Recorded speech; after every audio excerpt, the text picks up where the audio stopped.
नमस्कार, मैं अंजना और आप देख रहे हैं द बिहार 24। आइए नजर डालते हैं इस वक्त की बड़ी खबर पर। पटना का कुख्यात मनोज उर्फ मक्खी विदेशी हथियार के साथ पुलिस के हत्थे चढ़ा। पटना एसएसपी कार्तिकेय शर्मा ने आज पत्रकारों को संबोधित करते हुए कहा कि पटना के बाईपास थाना अंतर्गत कुख्यात अपराधी मनोज उर्फ मक्खी को गिरफ्तार कर लिया गया है। उन्होंने कहा कि मनोज उर्फ मक्खी की पत्नी वार्ड पार्षद है और उसी के आड़ में मनोज अपने कई गैर कानूनी काम को करता था। उन्होंने कहा कि गिरफ्तार अपराधी के पास से अमेरिकन हथियार के साथ कई जिंदा कारतूस को भी बरामद किया गया। पटना एसएसपी कार्तिकेय शर्मा ने बताया कि गिरफ्तार अपराधी मनोज उर्फ मक्खी के ऊपर पहले से भी कई मामले दर्ज हैं। बाईपास थाना अंतर्गत एक SC/ST मामले में मनोज की गिरफ्तारी की गई। गिरफ्तारी के वक्त ही मनोज उर्फ मक्खी के पास से यह विदेशी हथियार बरामद हुआ है। इस पूरे मामले पर पटना एसएसपी कार्तिकेय शर्मा ने और क्या कुछ कहा, देखिए हमारी पूरी रिपोर्ट। आज 4 मामलों में आपसे बात करनी है। पहला मामला बाईपास थाना से संबंधित है। यहाँ पे पूर्व में भी कई अपराध में सम्मिलित रहे व्यक्ति मनोज कुमार और उर्फ मक्खी, इन पे पूर्व से SC/ST एक्ट में ये वांटेड चल रहे थे और इनके घर पे कल इनको गिरफ्तारी करने के लिए लाया गया। इसमें तो इनके घर पे जब छापेमारी की गई तो इनके पास से एक पिस्टल, देसी पिस्टल रिकवर हुआ है जिसपे मेड इन USA लिखा हुआ है। इसके अलावा इनके पास एक मैगजीन और 12 गोली बरामद हुआ है। इस मामले में भी केस दर्ज करके इनको भेजा जा रहा है। इनका पूर्व में भी 5-6 कांडों में संलिप्त रहे हैं, उन सब में ये बेल पे थे। इसके अलावा केवल एक SC/ST एक्ट का केस था और अभी ये आर्म्स एक्ट का केस हुआ है दर्ज। मेड इन USA का पिस्टल है सर, कहाँ से लाया था कुछ बताएं? इसमें पूछताछ हुई है, ये सोर्स हम लोग को पता चला है इसमें, इससे हम लोग आगे काम कर रहे हैं कि किसने दिया सर, क्या करते थे ये क्या करते थे? इनकी पत्नी जो है वो वार्ड में है वहाँ पे और इन्हीं को रिप्रेजेंट करते थे ये। और पूर्व में भी आप लोग जानते हैं उस क्षेत्र में ये पहले भी काफ़ी घटनाओं में सम्मिलित रहे हैं इसमें और इसीलिए हथियार रखे हुए थे उसी क्रम में। कितने घटनाओं में इनका मामला दर्ज हो? पूर्व से पहले 5 केस थे।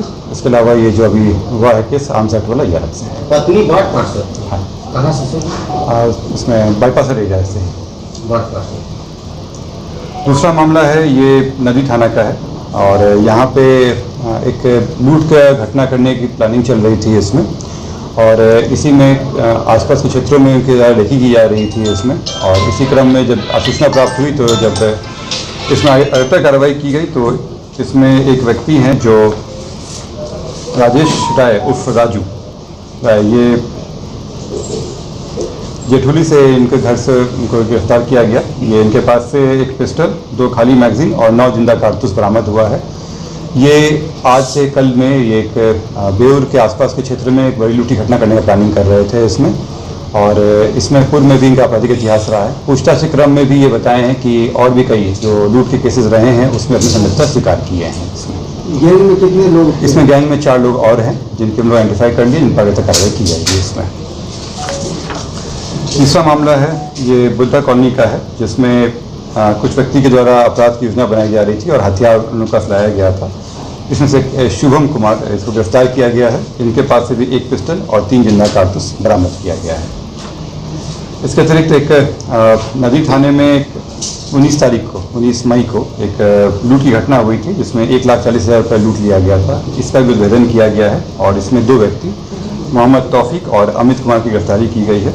अमित कुमार और तौफीक जो हैं वो राघोपुर के रहने वाले हैं और घटना में जो इस्तेमाल किए गए थे मोटरसाइकिल उसको रिकवर किया गया है इसमें। तो इस केस का उद्भेदन हो गया है, लेकिन इसमें बाकी जो लोग बचे हुए हैं उनकी गिरफ्तारी भी बाकी है। कितने लोग लूटपाट के घटना का अंजाम दिया? देखिए, जैसे अलग अलग मामले में 2 लूट वाले मामले थे, उसमें एक में 4 व्यक्ति वांटेड हैं अभी और एक में 3 अभी और वांटेड हैं। पैसा भी रिकवर हुआ? पैसा जो रिकवर इसमें जो घटना में सम्मिलित हुए थे मोटरसाइकिल वो रिकवर हुआ है, पैसा भी रिकवर नहीं हुआ है। सर, जेठली से जो गिरफ्तारी हुई है बिहार के पास घटना को अंजाम देने, उन्होंने बताया कि किस जगह को अंजाम देने और क्या करने वाले थे? ये लोग लूट का प्लान कर रहे थे वहाँ पे, उसी क्षेत्र में वहाँ पे, और इसी क्रम में लेखी भी की जा रही थी वहाँ पे। लेकिन ये घटना 1 से 2 दिन में करने वाले थे। निशाने पे कौन किस टाइप का? इसमें जो फाइनेंस कर्मी थे उनको निशाने पे थे इसमें। अब तक के लिए बस इतना ही, फिर मिलते हैं कैसी ही बड़ी खबर के साथ। तब तक के नमस्कार और देखते रहिए द बिहार 24।